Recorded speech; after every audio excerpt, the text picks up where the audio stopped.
El nuevo eje conformado por China, Rusia e Irán, al que si ustedes se acuerdan, antes Estados Unidos le solía llamar el eje del mal, era un eje de países del tercer mundo, sin democracia, proscritos, retrasados. Ese era lo que según Estados Unidos pintaba que era el eje del mal.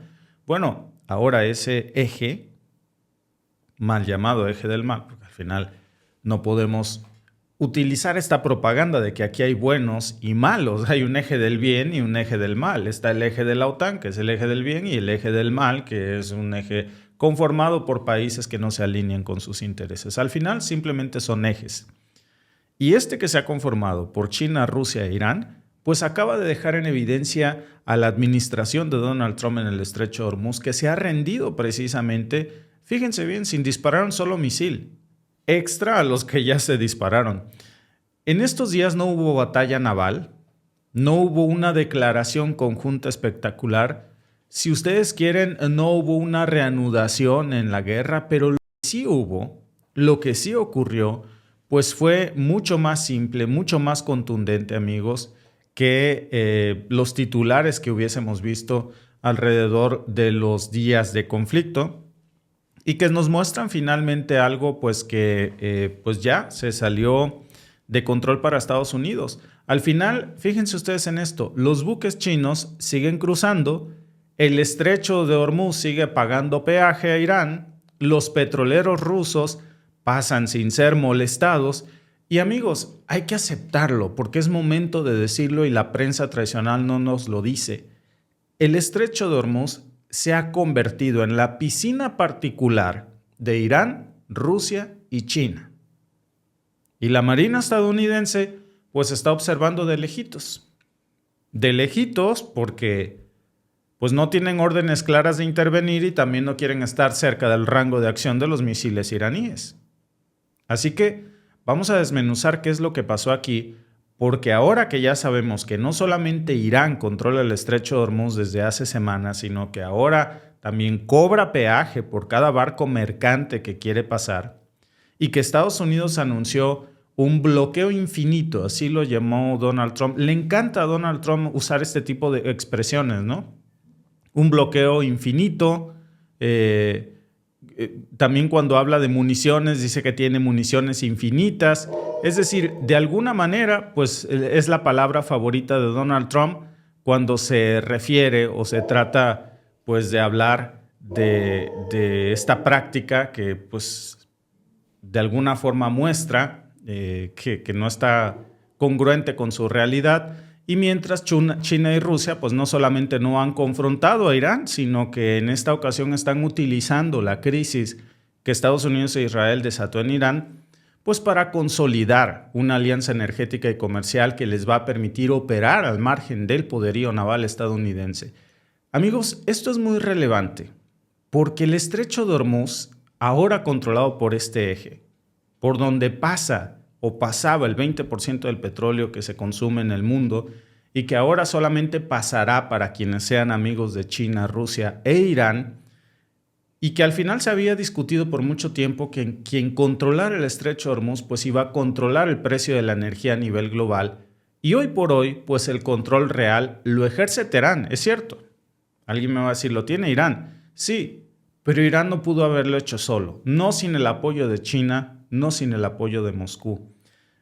Muchas acusaciones que se dieron durante este conflicto en donde se hablaba de que quien le proporcionaba las coordenadas satelitales, quien le proporcionaba labor de inteligencia militar a Irán, incluso misiles de cruceros, armamentos y sistemas de guerra electrónica, de interferencia electrónica, pues eran China e Irán.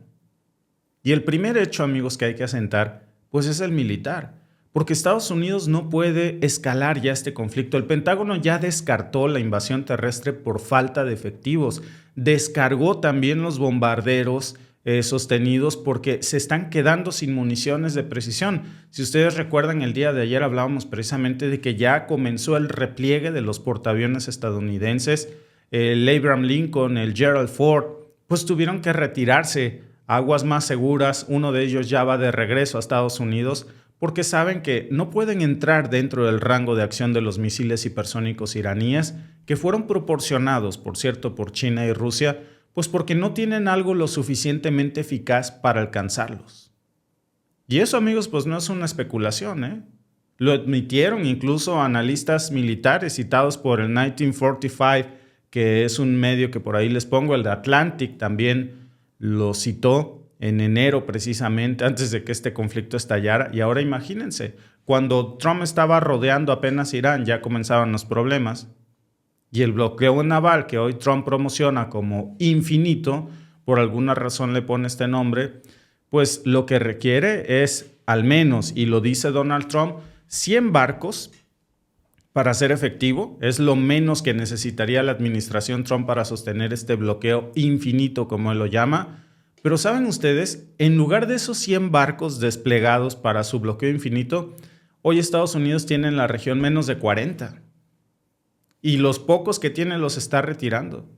El resto de su flota pues está comprometida en el Pacífico, en el Atlántico, en misiones de disuasión, así lo llaman en Europa del Este. Pero la realidad es que Estados Unidos necesitaría juntar a toda su flota naval, reunirla en el Medio Oriente para ver si acaso ese bloqueo infinito les funciona. James Claude, incluso, que es jefe de operaciones navales, pues ya lo dijo con todas sus letras, la Armada no puede estar en todos lados al mismo tiempo. Estados Unidos no tiene esa capacidad.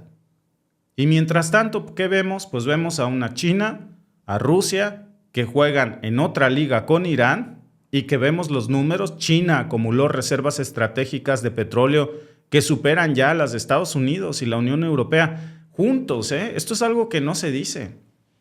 Hoy Estados Unidos tiene un problema crítico de reservas petroleras y China tiene reservas como nunca las había tenido. ¿Qué significa esto? Pues que Pekín no tiene prisa. Xi Jinping puede esperar.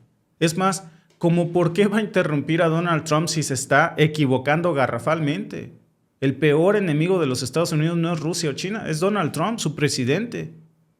No necesita China sacar una operación de furia épica o reaccionar con furia. Él puede permitirse que Estados Unidos siga equivocándose y equivocándose y equivocándose y que este bloqueo se alargue meses, porque mientras eso pasa, ellos siguen acumulando crudo.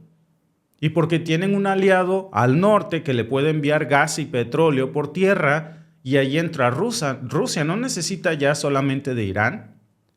Tienen un gasoducto que se llama Fuerza de Siberia 2, que hagan de cuenta para los que no nos siguen mucho en nuestras transmisiones, sería el equivalente a lo que tenía Europa con el Nord Stream 2. Bueno, Rusia y China tienen directamente un ducto que pasa por vía terrestre, obviamente, que es Fuerza de Siberia 2, y ahí le abre a la llave y Rusia le entrega gas natural licuado a China a la puerta de su casa. Vladimir Putin incluso anunció a mediados de abril del 2026 pues que se había alcanzado el acuerdo definitivo con China, y Gazprom pues ya está preparando la ruta del lejano oriente que va a entrar en funciones en enero del próximo año. Ese gasoducto, amigos, pues ya se estima que va a llevar gas ruso directamente al norte de China sin pasar por ningún estrecho controlado por Estados Unidos, solamente por sus territorios. Es una ruta terrestre que, por cierto, está blindada contra cualquier bloqueo naval estadounidense. Y hay más. China ya está incluso estudiando habilitar una nueva ruta ferroviaria para importar petróleo iraní por tierra. ¿Cómo lo van a hacer? Van a cruzar Turkmenistán, van a cruzar parte de Pakistán y no va a ser el mismo volumen que hubieran movido por barco, por supuesto, pero ¿saben qué? Al menos es una alternativa real que rompe con cualquier bloqueo estadounidense y que sin gas ni petróleo, sin eso no se van a acabar, no se van a quedar, se van a quedar tal vez un poco cortos, pero no van a llegar a un estado crítico. La cosa, amigos, es que Irán no es una isla. Tiene fronteras terrestres muy bien conectadas con sus aliados y ha sabido cuidarlos. ¿Qué hay del lado estadounidense? Bueno, pues es un presidente que gasta combustible, que gasta las reservas militares también, los trenes que pueden seguir moviendo crudo en silencio, pero el segundo hecho clave también es el económico, porque Irán no solamente está cobrando peajes en Hormuz, Irán también está negociando poder, porque ahora esos pagos que está pidiendo Irán, está pidiendo, adivinen ustedes en qué moneda se tiene que hacer. ¿En yuanes o en rublos? O en una moneda alternativa respaldada por oro que los BRICS vienen diseñando. Y ahí entra la nueva moneda de los BRICS, una moneda que respalda el patrón oro que en su momento existió y que Estados Unidos defraudó hasta que Francia comenzó a sospechar. Yo ya se los he comentado muchas veces, el dólar era valioso porque en algún punto cada billete de $1 valía cierta cantidad de gramos de oro. Hasta que Estados Unidos comenzó a imprimir dólares y los países europeos dijeron, oye, nunca le hemos dado tanto oro a guardar a Estados Unidos. Estados Unidos no tiene esa cantidad de oro. ¿De dónde están agarrando esa cantidad pues para imprimir tanto? Si no tienen tantas reservas de oro. ¿Cuál era la respuesta? Pues nunca quisieron abrir Fort Knox hasta que abandonaron el patrón oro. En esta ocasión los BRICS están diciendo, nosotros hemos venido vendiendo dólares, comprando oro y vamos a sacar una moneda que está respaldada en oro. Y cuando tú quieras, tú puedes ir a la bóveda de los BRICS seguramente o alguna especie así que sacarán en el banco de los BRICS a cambiar tu moneda por oro real. Eso lo han venido planeando desde los últimos 3 años. Y no es casualidad, amigos, que hoy estemos viendo el desarrollo de esto que ya está puesto en marcha. Si eso se consolida, lo que vamos a ver es al petrodólar perdiendo su pilar central. Ya lo abandonó Emiratos Árabes Unidos. Ahora vemos cómo Estados Unidos ha financiado su déficit comercial por mucho tiempo imprimiendo dólares que el mundo aceptaba, pues porque el mundo necesitaba comprar petróleo. Y la única moneda en la que te vendían petróleo eran dólares. Si algún país petrolero decía, no, yo te lo vendo en cualquier otra moneda, pues lo mataban y decían que era dictador. ¿Quieren ejemplos? Pues ahí les va. ¿Qué hay de Libia? Muammar Gaddafi. ¿Qué hay de Saddam Hussein? ¿Qué hay de Nicolás Maduro? Pero por supuesto, los países, alguien me va a escribir en el chat seguramente porque nunca falta el que se compra esas estupideces de Fox News. Todos esos eran dictadores. Dime tú qué país del Golfo Pérsico no lo es. Dime tú. ¿A poco me vas a decir que el príncipe heredero de Arabia Saudita, puta, qué demócrata es? Pues está ahí por la única suerte de haber sido hijo del papá, ahora sí como diría el Kanaka. Pero de ahí en fuera nadie votó por él, ni votará. No existen las democracias ahí, son dictaduras, pero dictaduras que aceptan vender el petróleo en dólares. Nada más que, ¿saben qué? Para la muy mala suerte de Trump, esos países ya abandonaron eso. Emiratos fue ya la gran revelación de esta semana. Y si los productores dejan de exigir dólares, pues ¿qué va a pasar con la maquinita de hacer billetes? Se convierte en un problema inflacionario y ya no sirve. Ya no pueden imprimir más billetes porque nadie los quiere, porque no se necesitan para comprar petróleo, que ahora te venden en yuanes y rublos. Y aquí viene la ironía más grande, ¿eh? El principal socio comercial de China, pues resulta que es la Asociación de Naciones del Sudeste Asiático, que es el segundo de esto, pues es la Unión Europea. ¿Saben cuál es el tercero? Estados Unidos. ¿A qué voy con todo esto? Pues a que China no necesita que Estados Unidos esté bien económicamente, al contrario. Una crisis del dólar les facilita muchísimo convertir al yuan en una moneda de referencia en Asia. Por eso vemos a Xi Jinping viendo este bloqueo y divirtiéndose taperos y con sus palomitas viendo el show. Porque mientras Washington se desangra en Hormuz, pues Beijing sigue construyendo estas rutas terrestres, sigue acumulando oro, sigue posicionando su moneda, sigue firmando acuerdos en su moneda. Y el tercer hecho, amigos, que es el más delicado para la seguridad humana, es que si Irán decide escalar como respuesta a un bloqueo más agresivo, que es lo que Estados Unidos ahora está sugiriendo, pues sus misiles tienen ya blancos muy claros. Dicen que van a atacar desalinizadoras. Israel depende en un 80% del agua desalinizada para sobrevivir. ¿De dónde va a sacar agua Israel? Y los países del Golfo, pues dependen entre 40 y un 100%. Así que un bombardeo sobre esas plantas desalinizadoras pues va a dejar sin agua potable a millones de personas, sobre todo en Israel. ¿Se van a beber el agua del mar? ¿Cómo le van a hacer? El Pentágono lo sabe. Por eso el bloqueo es tan tibio. Por eso Irán lo que está diciendo es, tú me puedes venir a bombardear, puedes venir a lanzar los Tomahawk que te quedan en otras escuelas de niñas iraníes, como te gusta hacerlo. Eso fue lo primero que hizo en el 28 de febrero. Pero yo voy a ir por las plantas desalinizadoras.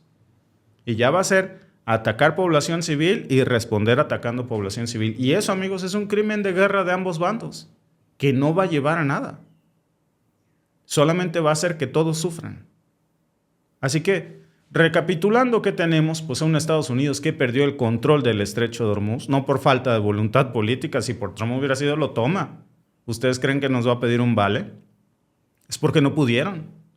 Porque les faltaron recursos militares. Porque tuvieron una pésima lectura estratégica. Porque cometieron un error garrafal con Irán. Lo subestimaron demasiado. Y porque tampoco midieron que detrás de Irán iba a estar China y Rusia. Así como detrás de Ucrania está la OTAN, pues detrás de Irán estuvieron China y Rusia. Y siguen estando. No tuvieron que disparar una bala ellos directamente. Lo único que hicieron fue construir su alternativa terrestre, acumular reservas de oro, mandándoles recursos militares a Irán, inteligencia militar. Y vean ustedes ese bloqueo infinito de Donald Trump en los hechos, pues se ha caído. El ganador de esta guerra, pues podemos decirle, el que no disparó un solo misil a través de sí, sino de terceros, es quien pudo esperar más tiempo sin desmoronarse. Y hoy, esa es China. El segundo gran ganador es Rusia. El tercer gran ganador es Irán. Y el gran perdedor de la historia, pues es Estados Unidos. Y el que, bueno, se dio el gusto, pues es Israel, que al final dijo, bueno, no fueron mis reservas las que se acabaron, no fueron mis impuestos los que pagaron eso, fueron los de los estadounidenses, así que gracias por participar, al menos lo intentamos, ¿no? Muchas gracias a todos nuestros amigos que están conectados aquí en la transmisión, gracias a Sarubi Luis por su super chat y a todos nuestros amigos. Dice mi querido amigo Sarubi Luis, no aflojen ahora, los momentos difíciles también construyen lo que viene. Este chat sigue en pie por ustedes, aguanten, participen, hagan ruido, lo importante no es rendirse, es seguir. Muchas gracias mi querido amigo Sarubi Luis, dice ser parte de esta comunidad hace que cada día valga la pena. Gracias por el respeto, la energía, el aguante constante, feliz Día del Trabajador para todos. Y también a los que laboramos detrás moderando para que todo fluya. Muchísimas gracias, mi querido amigo Sarubi Luis, a toda la comunidad que está aquí. Hoy es Día del Trabajo, de verdad. Y qué mejor en muchos países de América Latina, no nada más en México, es Día del Trabajo. Y qué mejor que celebrar este día, pues trabajando. Y en muchos países del mundo. Víctor, Donald Trump es el mayor terrorista del mundo, dice Pablo Galván. Lo que hizo Rusia y China es lo que Estados Unidos hizo toda la historia de la humanidad, apoyar a los enemigos de China y Rusia. Feliz Día del Trabajador. Saludos a mi amigo Atanasio, a mi amiga Mónica Graciela. Saludos hasta la bellísima Colombia, a mi tocayo Víctor y a todos los que se han unido en esta transmisión y nos vemos en un momento con más información.